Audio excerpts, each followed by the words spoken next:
Les grandes gueules. Le jeu des photos, une perception, une idée, un mot, pour définir un leader d'opinion, une personnalité politique guinéenne. Oui, allez, avec notre invité ce matin, jeu de photos, mon cher Jacques. El Hadj Mamadou Sylla. El Hadj Mamadou Sylla, c'est un ami. Nos chemins ont divergé en politique encore. J'ai décidé de boycotter, en tant que membre du FNDC. Il trahit souvent. Lui, il a pris part. Il trahit souvent. Non, je ne considère pas que le fait d'aller aux élections était une trahison, mais le fait de m'attaquer un peu lorsqu'il a été élu en disant que j'étais aigri et qu'il me remplaçait. Allez-y, d'accord. Docteur Ibrahima Kassori Fofana. Kassori Fofana était un ami de longue date. Était. Sur le plan politique, nos voix ont divergé. Amadou Damaro, Camara. Bon, je ne sais pas, Amadou Damaro, sa désignation à ce haut poste de responsabilité est pour moi un signe de radicalisation du pouvoir. Parce qu'il a incarné la violence verbale et a partagé la répression aveugle des manifestations. Il a défendu l'utilisation d'usage des armes à feu pendant le maintien d'ordre, a été un champion de la stigmatisation et de la haine ethnique. Bien. Tiangel, de l'UFDG. Tiangel, c'est mon collaborateur. En plus, il est bien habillé, monsieur le président. C'est son collaborateur, il a dit. Il a dit c'est son collaborateur, c'est tout. D'accord. Ousmane Gawal, en enchaîne. Oui, tout à fait. Mon collaborateur est mon ami. Voilà.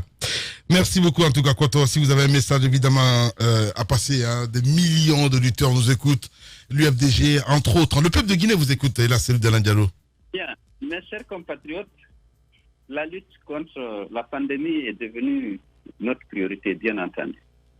Mais on ne doit pas perdre de vue que nous sommes toujours dans le combat pour nos droits, pour la démocratie et le respect des droits humains. Votre engagement, votre détermination et votre abnégation ont permis incontestablement de limiter les conséquences désastreuses de cette gouvernance. Aujourd'hui, nous sommes aux portes de la démocratie que nous revendiquons, au seuil de la liberté et de la prospérité auxquelles nous aspirons. C'est maintenant plus qu'hier que nous devons chercher au fond de nous l'ultime souffle qui clôturera notre lutte. Du très fond de nos entrailles étouffées par les multiples violences d'Alpha Condé, par les violations récurrentes de nos droits, nous devons puiser la force nécessaire qui portera le coup de grâce à ce pouvoir kleptocrate et à bout de souffle. Oui, parce que vous l'avez compris, notre victoire ne nous sera pas offerte par ce pouvoir arrogant. Elle devra être reprise avec la puissance que cela exige. Je sais que vous serez au rendez-vous. Vous serez là où il faudra, au moment où il faudra, à l'appel du FNDC. Que chacun se prépare, que chacun se tienne prêt, que chacun remplisse son ventre de son ultime courage, parce qu'il sera hors de question qu'à la fin de cette année, nous continuions à vivre sous Alpha Condé. Merci. Merci beaucoup.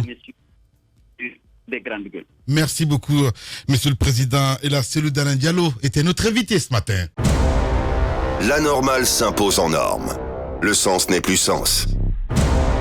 L'intelligence décriée et la médiocrité célébrée. Brisons cette inversion des valeurs. Bienvenue chez les grandes gueules de Radio Espace Guinée, en ondes depuis plus de 7 ans en Guinée. Tous les matins, émission exceptionnelle. Hein, voilà, franchement, ce matin, mesdames et messieurs, on va essayer de nous intéresser dans un instant évidemment, à ce autre sujet, il faut le dire. Comment parvenir donc à une action de riposte rapide, inclusive et participative dans le contexte guinéen. Nous posons cette question ce matin. Nous allons joindre dans un instant, si vous le voulez bien, Amadou Sow, docteur Diao Baldé, entrepreneur et expert donc en développement local du côté de l'Abbé. Je pense bien, il va intervenir dans un instant sur notre antenne. D'abord, quelques réactions de auditeurs avant de continuer. Voilà, si vous le voulez, du côté de la régie. Nous avons cet auditeur qui nous écrit, c'est Dan Lelouma, qui nous écrit: bonjour les GG, bonjour à toute l'équipe, mes condoléances pour le décès donc du papa de Moussa Moïse Silla, paix à l'âme du défunt. Merci beaucoup. On va rester avec cet autre qui nous écrit, c'est bien sûr Koi, c'est bien cela, je sais pas quoi ou quoi, je sais plus, Savogui, hein, comment? Koi Voilà, c'est écrit quoi, hein, donc je comprends pas. C'est quoi, Koi, voilà, Koi Bouyavogui qui nous écrit: bonjour les GG, je pense que nous risquons une vague de contamination si nos parents musulmans à l'intérieur pensent que rouvrir les lieux de culte est une obligation ce mois saint de Ramadan, donc que Dieu nous préserve. Voilà, angoisse totale. Donc c'est un auditeur qui nous envoie ce message. Allez, un dernier, c'est de qui exactement? Madiba Girassi aussi qui nous écrit: bonjour les GG, je ne suis pas en train de comparer les religions, mais jamais tu ne verras ce comportement dans les églises, parce que la mosquée est devenue un lieu de profit pour certains fidèles. Il faut que les gens soient cohérents. Madiba Girassi qui nous envoie ce message du côté de Bokeh. Allez, on reste avec Mohamed le politologue qui nous écrit aussi sur le 657-39, plutôt sur Twitter. Mohamed le politologue, donc ceux qui ont manifesté hier pour la réouverture des mosquées est un acte d'incivisme. Il ne faut pas, il ne faut pas plus. Ils ne sont pas plus religieux, que des gens de la Mecque. À un moment donné, il faut savoir garder raison. La mosquée est fermée. Depuis quand? Il pose la question.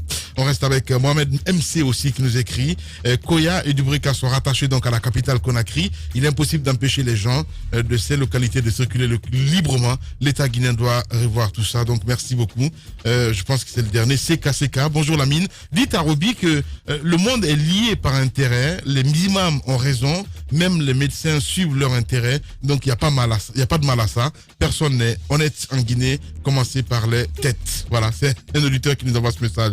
Siba engagé, bonjour les grandes gueules, la ouverture donc des mosquées est un gros risque de contamination. Lui, j'en ai été victime, donc il pose, je pense qu'il témoigne. On a Tierno M. Sal aussi qui nous écrit: l'État qui est censé de protéger nous tue avec des armes. L'ANSS avoue qu'il y a près d'une semaine que les cas positifs dans la nature, c'est-à-dire qu'on ne contrôle guère la situation. Je préfère mourir dans les mosquées que d'être tué par les gibiers. Voilà. Il y a des radicaux comme ça. Hein. Bien. Allez, notre rubrique. Nous partons sur le terrain. Monsieur Diao Baldé, bonjour. Oui, bonjour. Bienvenue sur Radio Espace et dans l'émission Les Grandes Gueules. Bien sûr, monsieur docteur Diao, avant d'aborder les questions d'inclusion, les questions de participation et de mobilisation à la base, vous qui avez été cadre du ministère du Plan, vous êtes affranchi à ces questions-là. On aimerait bien avoir votre avis sur ce qui n'a pas marché dans le plan qui a été proposé par l'État guinéen et qui peine à prendre de l'élan. Écoutez, je ne suis pas prêt pour répondre à cette question pour le moment, parce qu'en fait, on m'a dit que je devais répondre sur comment réfléchir sur les solutions. Effectivement. Vous n'êtes pas prêt à le faire. Pourtant, vous l'avez fait publiquement, monsieur Diao, sur ce plan de riposte. Allez, on l'a perdu, donc je sais pas. Allez, Amadou Sow, voilà. Oui, allez-y. Allô? Allô? Oui, allez-y, vous êtes à l'antenne, monsieur Diao. Voilà, ce qu'on m'a demandé hier soir, c'est éventuellement donner des pistes de solutions ou d'être des propositions quant à l'amélioration des conditions de vie des PME. Évidemment, mais c'est la même question. Mais ça s'inscrit dans le plan. La question des PME a été largement évoquée dans le plan pour lequel on vous demande un commentaire. Donc il n'y a pas de mal à cela. vous pouvez avoir un regard sur ce qui a été proposé. Vous dites même que le gouvernement, on dirait qu'ils ne suivent pas les télévisions internationales. Vous allez plus loin. Vous dites que au moins ce qu'il faut faire, c'est savoir copier et coller. Vous le dites, Monsieur Diao. Non, c'est pas le cas. Ce qu'il a dit, c'est pas moi. Ok. Si quelqu'un l'a dit, c'est pas moi. Maintenant, moi, c'est comme m'a dit. Allez-y, on va pas polémiquer les chiens. Allez-y. Voilà, moi, je suis un agent de développement. Je suis effectivement fonctionnaire au ministère. J'ai eu l'opportunité de passer de projets sur la base de contrats. Et je suis moi-même entrepreneur rural depuis une dizaine d'années. Et j'ai donc, en tant qu'expert, accompagné le monde rural. Donc, c'est dans ce cadre qu'on m'a demandé d'intervenir. Si c'est effectivement on est dans ce cadre-là, je pourrais apporter ma petite contribution concernant la promotion du secteur rural. On y est. Allez-y, vous êtes à l'antenne. Voilà, ok. Donc, comme vous le savez aujourd'hui, si je prends spécifiquement la région de la Guinée, on est confronté à la commercialisation de la pomme de terre. Moi-même, je suis producteur de la pomme de terre depuis un certain nombre de temps et aussi de la volaille, l'aviculture. Donc aujourd'hui, les gens sont confrontés à ce problème. Et qu'est-ce qu'il y a en fait? Il y a des questions structurelles qui sont là, effectivement, qui ne sont pas tout à fait réglées. C'est au niveau de la chaîne de valeur des différentes spéculations. Si vous prenez la pomme de terre, donc en tant que telle, la chaîne de valeur n'est pas tout à fait mise au point. Parce que quand vous parlez de chaîne de valeur, il y a la production, il y a le transport, il y a la commercialisation, il y a la transformation. Donc, si les gens se sont beaucoup attelés sur la production, naturellement avec beaucoup de contraintes, parce que la semence elle-même, elle est importée avec des taxes perçues au niveau de la douane. Et puis, il n'y a pas une appréciation de la qualité de l'importation de la semence. On ne produit pas, malheureusement. Il y avait des initiatives qui avaient été lancées pour que nous puissions produire la semence de la pomme de terre à partir de Timina Bambadina avec la culture in vitro, malheureusement qui n'a pas prospéré jusque maintenant. Quand vous prenez maintenant l'aménagement des terres, c'est là également aussi un problème. Le niveau d'irrigation, c'est également aussi un problème. Donc au niveau de la production déjà, qui est la base de la chaîne de valeur, il y a des difficultés. Vous prenez maintenant au niveau de la transformation. La transformation en tant qu'elle-même, elle n'est pas tout à fait là, parce que quand vous dites la transformation, il y a toute une machinerie qu'il faudrait mettre en place et toute une organisation du monde rural qui puisse accompagner cette transformation. Bon, on nous a annoncé la construction effectivement d'une usine de pommes de terre.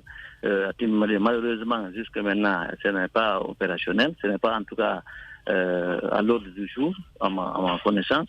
Donc ça pose un problème.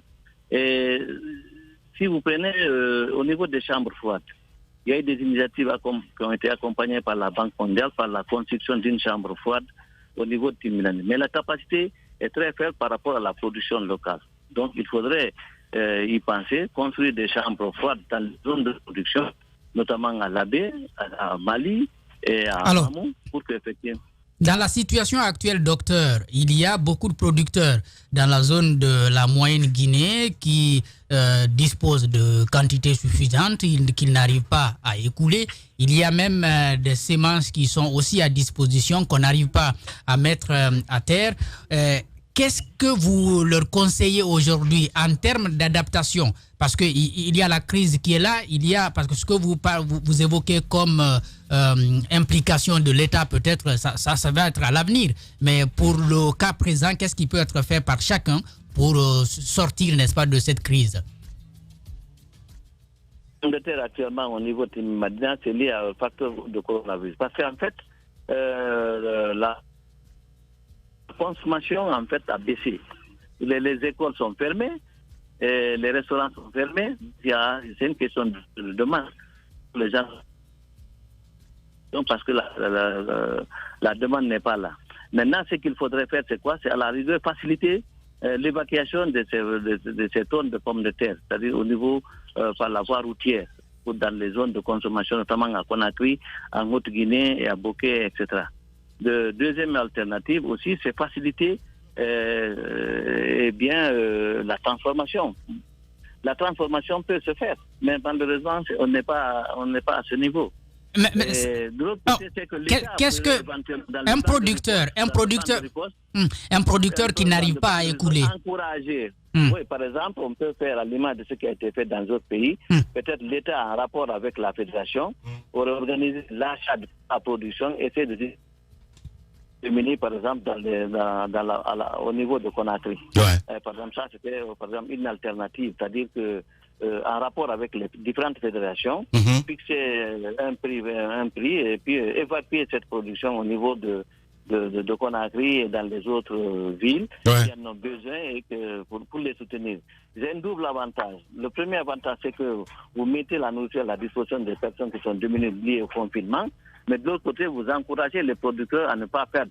Parce qu'en le perdant cette fois-ci, il y a des conséquences énormes après 6 mois ou dans les années à venir. Parce que, je vous ai dit ici, on vient de relancer la production de la pomme de terre. Sinon, les 3 dernières années, la production avait complètement baissé parce que les gens ne s'en sortaient pas. Moi, j'avais arrêté la production de la pomme de terre parce que, à un moment donné, on a bloqué l'exportation de la production locale. Et du fait qu'on ait bloqué l'exportation de la production locale, ça a encouragé les pays voisins, notamment le Sénégal, à se lancer dans la production de la pomme de terre. C'est pareil aussi pour les œufs. Donc on vient de relancer ça. Pour ne pas donc perdre complètement cette chaîne de production, de création de richesse, il faudrait que peut-être l'État y pense en rachetant toute la production au niveau de Timor-Dina et le mettre à disposition de la population qui en a besoin. Ça, c'est une piste de solution parce que je le disais tantôt qu'il faut réinventer tout. Vous, comment ça se passe dans le quotidien? Parce que Dieu seul sait, hein, on a eu avant vous dans cette émission, quand on a organisé la chaîne de solidarité, quelques artisans, j'ai envie de dire, qui ont des entreprises qui nous ont carrément dit que de ce fait, aujourd'hui, la perte, si je me souviens bien, Tama, tu avais évoqué ça, les pertes, parce que c'est quelqu'un qui vendait, par exemple, je ne sais...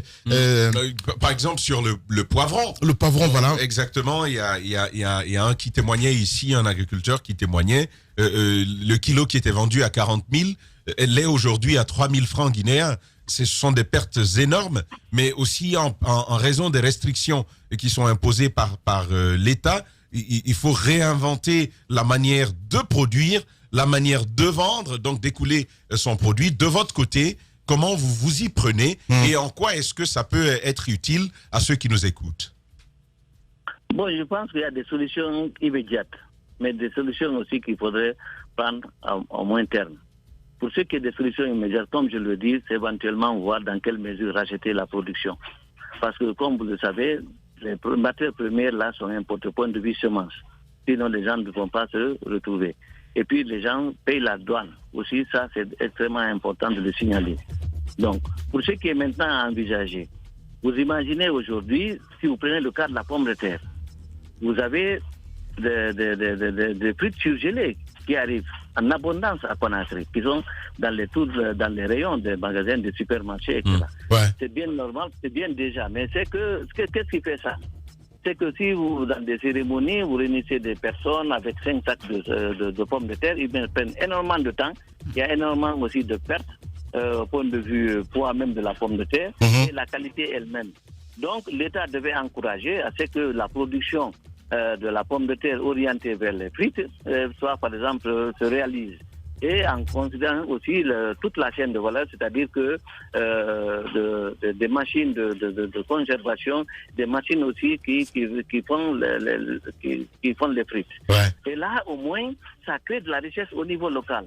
On n'importe pas en ce moment les frites surgelées, ça crée de l'emploi, ça crée de la richesse, et notamment pour les jeunes. L'autre alternative, c'était de voir avec la recherche, avec les agents de développement des fédérations, quelle est la meilleure variété qu'il faudrait importer pour quelle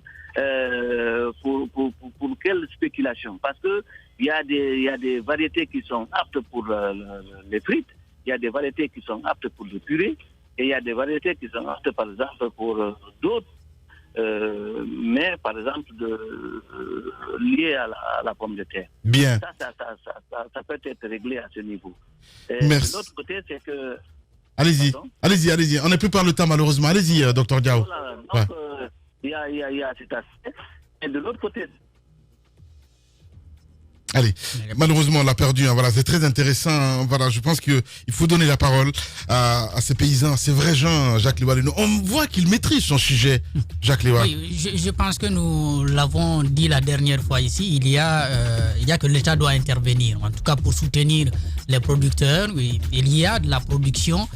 Au même moment, il y en a qui manquent à manger. Donc, il faut que l'État intervienne pour que le manger quitte là où il existe, donc des zones de production pour les zones où il y a la consommation. La consommation. Je crois que ça doit être réglé. Ouais. Allez-y, Samba. Justement. Ça te fascine, des sujets comme ça? Oui, je l'étais. C'est un agriculteur. Oui, je sais. Je l'étais déjà par ailleurs. Je sais. Parce qu'on a eu. Je sais. Je sais. Je peux? Oui. Ok. on a eu Eladj, un jeune comme nous. On a eu Eladj, je crois, Barry, du côté de Timbi Madina, qui s'est déjà exprimé et qui avait fait la doléance justement qu'on puisse acheter les quantités déjà existantes pour leur permettre de survivre. Je veux simplement dire qu'il n'y a pas que Timbi Madina dans ce cas de figure. Il y a beaucoup d'autres villes du pays qui en produisent. Je pense qu'il faut faire face à ça. Et même pour tous les autres agriculteurs dans le maraîcher et dans d'autres domaines, même dans du riz, il y a des productions locales qu'on peut valoriser en les achetant. Et protéger ainsi notre marché intérieur, le booster. Et le président de la République qui a dit qu'ils vont booster l'agriculture sous la période du Covid-19, même si je n'y crois pas du tout, je pense qu'il faut s'y mettre maintenant. Ouais. Il y a aussi le piment et le miel. N'oubliez pas que il y a des Guinéens qui exportent le miel au Maroc, le piment aussi. Donc tous les secteurs sont touchés, ça vous fait rire, mais vous ne pouvez pas rendre compte que la proportion de bouffeurs de piment est très grande en Guinée. Mais ce qu'il faut dire, c'est que pour le cas spécifique de la pomme de terre, il faut juste organiser le transport. Ouais. Le transport, la pomme de terre, c'est en quantité du côté d'Alaba, Pita, Timbi Madina et tout ça. Comme Jacques Lewaneno disait, c'est d'ailleurs une piste de solution très, très importante. À Conakry, je ne vais pas parler de famine, mais c'est tout comme. On a faim, alors que la bouffe est en train de pourrir du côté de l'intérieur. Je pense qu'il faut organiser le transport. Il faut mettre en place au niveau des checkpoints des systèmes de dépistage pour chauffeurs. Comme déjà la mesure avait été prise qu'il faut 2 chauffeurs par camion, je pense que ça peut être une bonne piste comme ça d'organiser le transport de ces denrées-là. Et l'État subventionne un peu au niveau du transport. Et comme ça remonte. Et nous, on aura le ventre plein à Conakry. Ouais. C'est le dernier. En attendant... droit dans ses bottes, mon cher Jacques Loua. Convaincu ou pas? Bon, Cellou Dalein a donné une analyse économique, à ma foi, pertinente. Maintenant, c'est vrai qu'on l'attendait beaucoup plus sur des propositions concrètes en matière de riposte contre le Covid. Mais comme Sidia, je crois, ils sont lassés de proposer des choses au gouvernement parce qu'il a continué à critiquer. Voilà. Ouais. C'est bien cela, allez-y. Oui, je suis parfaitement d'accord avec Jacques sur les questions minières, sur les questions liées au carburant, sur les questions économiques. Il est toujours très, très intéressant. S'il l'a été moins sur la question du plan de riposte, c'est de 2 hypothèses l'une. Soit qu'il n'ait pas lu, qu'il ait par exemple fait comme Sidia Touré, il voit le plan de riposte, c'est leur plan là, et puis voilà, rien à tirer dedans. Qu'est-ce qu'il raconte ? Non, on peut présumer que ce soit ça. Il a vu le plan de riposte, qu'ils se disent, bon, écoute, de toute façon, il propose jamais rien de bon, je vais même pas lire. Je pense que c'est soit ça, ou que les propositions à l'intérieur du plan de riposte, lui, n'ait pas trouvé mieux à nous proposer ce matin. Mais sur la question, il faut le dire, il est resté l'opposant qui critique et moins celui qui propose ils auraient tout simplement à être plus patriotes, tous ces opposants qui sont quand même de la crème de l'intelligence guinéenne. Si le plan de riposte... C'est pas leur faute.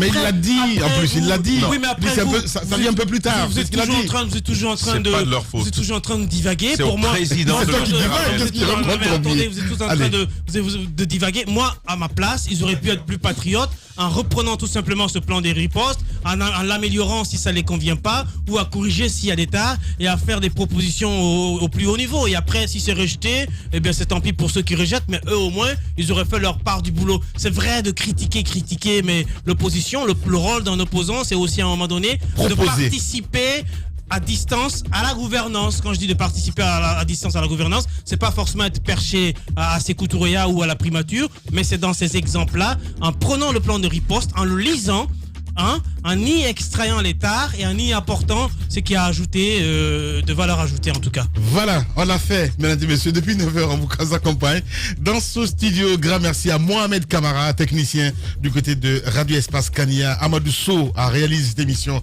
côté radio. Steve Le Guinéen Kamara, fasciné. Merci à Nalaï Sidibé, à Mafata Sano, à Sidibé Nalaï, évidemment, à Boukoria Kourouma, toute une équipe de foot voilà, qui vous accompagne. Merci à vous tous. Dans un instant sur Radio Espace, vous avez rendez-vous avec Idrissa Diallo pour le flash d'information, accompagné de Marine du côté de Paris, et sur Espace TV, évidemment, les infos avec l'équipe de Jacques Lewaleno. Prenez soin de vous. Demain, c'est Rodolfo que vous allez retrouver, évidemment, Aboubacar Diallo pour la conduite de cette émission. Prenez soin de vous. À demain. Non, plutôt à lundi. Allez, au revoir.